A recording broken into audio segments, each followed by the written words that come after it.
Everyone, I'm Agnes Duro, and welcome to 7 News at noon. The trial of a man accused of carjacking, which resulted in the death of an Israeli man, continues today here in Lake Charles. That man accused is Jonathan Vernier. He allegedly stole Rand Mesika's vehicle and killed him back in May of 2003. Now, Mesika's body has never been found. If convicted, Vernier could get life in prison. For the latest on the trial, we go now live to KPLC's Amanda Ward, who's been following this trial and has the latest. Amanda? That's right, Agnes. You know, after testimony ended yesterday in tears for Shimon Mesika, he's Rand Mesika's father.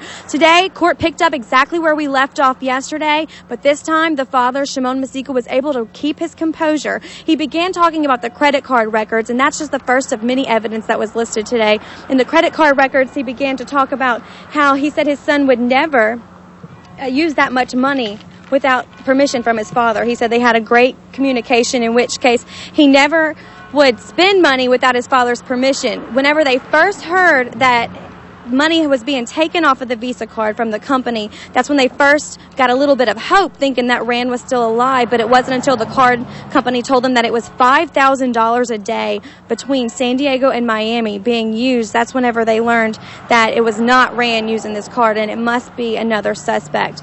In addition to that, they have surveillance photos from the Highway 171 Walmart. That's right here in Lake Charles. These photos show Rand Mesika. His father identifies the man in these photos as Rand Mesika, and the FBI identifies the man with him as the suspect, Jonathan Vernier, in which case they entered the Walmart together and visited an ATM.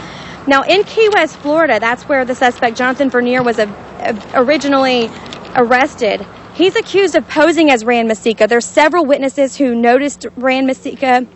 His name was given, and as he applied for a prepaid cell phone, he also applied for a place at a flea market, in which case he wanted to sell some body jewelry that belonged to Rand Mesika, and he also had got a campsite. Now, he was arrested from that campsite, and it was at that campsite where the sheriff's department had got the information from the FBI, and they noticed that Rand Mesika's van, what was listed as Rand Mesika's van, was at this campsite. Today, we had 2 FBI agents that came and talked to the jury. They gave testimonies. They talked about what it was like to apprehend Jonathan Vernier. They talked about the whole foot chase and what it was like chasing Jonathan Vernier, and it was a lot of evidence. They said they had a lot of his criminal history. Another agent from the Correctional Center in Colorado talked about Jonathan Vernier's criminal history, and they talked to him about what it was like, how he escaped from prison and how he got here. You know, Agnes, that's just a wrap of a little bit of what was said today. They had to wrap early because of a lot of witnesses haven't arrived yet from out of town. We'll have a lot more on this story at 5 and 6, and back to you. All right. Thanks a lot, Amanda Ward, for that live update. The former executive